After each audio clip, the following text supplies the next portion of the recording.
because it's our Penderyn Faraday still, as we call it, because it was designed by a guy called Dr. David Faraday. And we'd got to 2012 and we started talking about how we might expand the distillery because the production was obviously very small. And Nigel said to me, well, you know, the obvious thing to do here is let's add another Penderyn Faraday still, which sounded like a really great idea.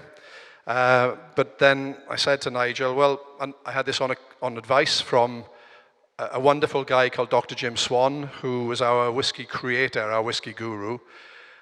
Maybe we should add a pair of pot stills. Pot stills are what the whiskey industry in general tends to make whiskey on. So there was a bit of reluctance to do that. And we ummed and ahed, and there are pros and cons, what should we do? And then Nigel suddenly pipes up and goes, oh, sod it, let's do both. Let's do both. So we weren't just doubling production in the distillery, we were going to go that one step further. And we did that in 2013 and 2014, and we started to make a reasonable volume of whiskey. Roll forward then 5 years, and we're then thinking about, shall we open another distillery? Shall we open a distillery somewhere else in Wales? And I said to Nigel that time, well, I think we should do it in North Wales, because North Wales, you know, it's strategic, it's a bit further away, we can cover the country. And Nigel says, yeah, but we've seen this site in Swansea, where we are now. It's wonderful, it's got huge potential, which we all agreed on, it was fantastic. So again, we did the whole thing again. What are the pros and cons? And you can imagine what happened. Nigel suddenly goes, oh, sod it. Well, it wasn't sod, was it? It was something else. Oh, sod it, let's do both. What?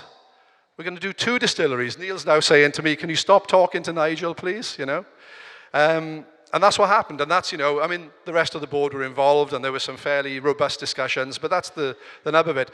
But it didn't finish there because we put one whiskey still into Llandudno, one Penderyn Faraday still, and we were going to put one here. But all of a sudden, time goes on, and suddenly we're saying, hey, we need a bit more production. One still here is not very good, but did we put 2 in here? No.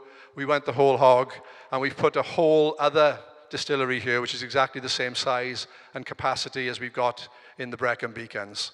And, you know, it's one of the things about working with Nigel, his ambition, you know, the way that we go about things. I don't think we do anything by half. We really do try.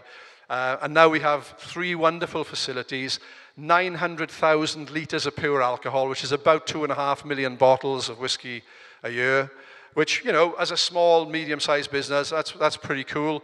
Obviously, it'll take a bit of time for some of that whiskey to come through, but we have a business now that we can look forward with and really look forward to building the brand to another level in the future. And I don't know if you know, but the Penderyn brand now is one of the top 10 best-selling brands of single malt whiskey in the UK, which is absolutely amazing to me, you know, to see how far we've come. It's very exciting.